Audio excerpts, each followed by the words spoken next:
논쟁거리를 만드는 게 좋은 에너지가 아니기 때문에 좀 불편할 수 있습니다. 그런데 알고 있으면서 경고하지 않는 것이 곧 죄처럼 느껴집니다. 사이비 김도사가 교묘하게 영성과 섞어서 사람들에게 말하기 때문에 보통 일반인은 못 알아차릴 수 있습니다. 영상마다 문제를 삼을 수 있는 것은 많은데 저쪽에 관심이 없기 때문입니다. 김도사가 도서 탈무드 임마누엘 예수의 별 등 서적을 교묘하게 섞어서 방송하는 게 문제가 되는 것입니다. 괴벨스 선전선동 언어기술처럼 똑같은 것입니다. 90% 진실에 10%의 거짓말을 교묘하게 섞으면 사람들이 못 알아차립니다. 요즘 채널 메시지들도 상당량 쏟아지기 때문에 진위 여부는 확실치 않습니다.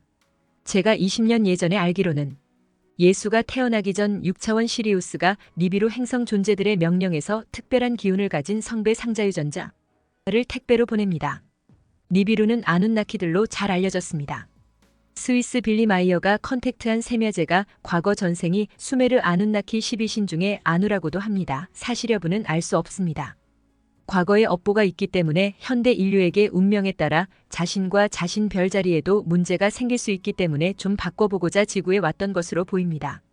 수메르 아눈나키는 로마 시대 이후 중세 시대에도 성경을 왜곡하고 인간에게 악영향을 준 외계인들입니다. 지구에 배달할 것을 명령했고 만약에 말을 듣지 않고 다른 짓을 한다면 행성 니비루를 우주공간으로 이탈시켜버리겠다고 협박합니다.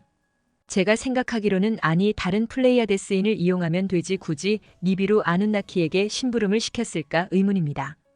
예수의 아버지가 가브리엘 천사라고 하는데 어떤 메시지에서 근거한 것인지는 모르지만 성인이 태어나려면 정화된 순도 높은 유전자가 필요하기는 합니다. 보통 성인이 태어나려면 사전에 여러 가지 안배가 되어야 합니다. 스승들도 있고 석가모니 부처께서도 스승이 있었다고 합니다. 스승의 지도가 필요합니다. 우리가 영적 체험에서도 인연 있는 고차원 존재들이 가르침으로 인솔하기도 합니다. 혼자서 무쏘의 뿔처럼 가라는 뜻이 글자 그대로 뜻이 아닌 것입니다. 외부의 종교적 경전이나 삿된 것에 빠지지 말라는 것입니다. 외부의 신을 섬기지 말라는 것이고 내면의 참나를 찾아야 한다는 것이지요. 내면의 참나를 찾아가는 과정에서 영적 존재들이 개입을 합니다. 그런데 수행자들이 주로 4차원에서 멀리 벗어나지 못합니다. 또 욕망을 가진 욕계천에서 멀리 벗어나지 못하는 게 실정입니다. 욕망을 벗을 정도의 가오가 있다면 대단한 집중력이지요. 색계천까지 도달해야 낡은 감정에서 벗어날 수가 있습니다. 보통 고대 언어에서는 마음을 정신과 의식을 하나 묶어서 보고 있습니다. 텍스트 가르침에 따라 오해할 수도 있겠지요. 중동 신화에 나온 천사란 의미는 어떤 의미에서 고차원 외계인입니다. 그렇다고 단편적인 성경 내용보다 우리가 불교 우주론으로 성주 개공 우주가 생성 소멸하는 과정의 시간이 있습니다. 색계천 초선천까지입니다. 이걸 소우주 초우주 중간까지입니다. 천사란 의미는 여러 가지 직업이 있는데 단순 표현은 지상의 사람이 아닌 자, 천인들을 천사라고 하고 인간을 돕기 위해서 어떤 큰 신적 존재가 사념으로 창조된 천사가 있고 영이 없는 천사와 영이 있는 천사가 있습니다. 영이 있는 천사들은 대부분 천인들을 말하는 것입니다. 대바신 행성신, 지역 행성 중력을 관장하는 신 등등. 인간으로 환생한 사람들 중에는 과거의 중력을 관장하는 신이었다가 실수 한번 해서 인간으로 추락했다는 사람도 있고 차크라인이라 밝힌 쿤달리니 수행자는 과거의 높은 천계에서 예를 들어 옥황상제 같은 보좌에서 신하로 있다가 실수해서 인간계로 추락한 내용 등이 있습니다. 이것은 중국 수행자에게도 전생 체험에서 나타나는 결과들입니다. 이게 그렇습니다. 우리가 5차원으로 상승한다고 해도 만약에 영혼이 혼탁하면 사념을 일으켜서 5차원 공간이 난장판이 될 수 있기 때문에 추락하기도 합니다. 5차원에 가서 인간처럼 불완전한 사념에 빠지면 곤란하거든요. 나쁜 생각이 일순간에 창조되기 때문입니다.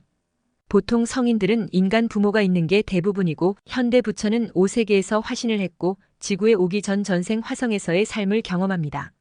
지구에 태어나기 전 몇몇 행성을 거쳐오는 경우가 있습니다. 외계에서 지구에 환생하기 전 사전 훈련으로 아크투루스 별자리를 거쳐오는 경우도 있습니다. 그렇기 때문에 예수도 그와 같이 여러 환생을 경험합니다. 예수의 12세, 32세 정도는 이집트, 인도, 티베트, 히말라야 수행의 기간입니다. 본래 예수 가르침은 석가모니 가르침과 다를 게 없습니다. 고대 성경에는 환생 윤회가 있다는 가르침도 있고 카르마 업보 씨 뿌린 대로 거둔다는 말처럼 그 당시 관념 발달이 미숙한 사람들에게 언어 기법이 필요합니다. 보통은 성인이 태어나려면 부모가 되는 그릇이 깨끗하고 우월해야 합니다. 영적인 의미에서 정화가 필요합니다. 2000년 전이기 때문에 특별히 높은 영혼의 부모가 필요하기도 합니다. 마리아에게 잉태된 예수의 유전자가 특별히 배달된 것으로 언급됩니다. 보통 지구에 환생하는 것도 하나의 영이 개입된 것보다 다수 영이 개입되는 경우가 많은데 지금 인간들 중 2영 이상이 개입되는 경우가 많습니다. 본 영과 다른 영들이 한 환생자엔 연결되어 있습니다. 역사적으로 예수 또한 2~3가지 영이 개입되었다는 설도 있기는 합니다. 서양인들 언어가 간결해서 결국은 이게 동양 사상으로 표현하면 근원 본래 면목 상위자, 영 스피럿 하위자 혼솔이 연결됩니다. 불국토에서도 상위 신적 존재가 연결됩니다. 아라한 그보다 더 높은 어떤 신앙 부처에 이르기까지 다양한데요.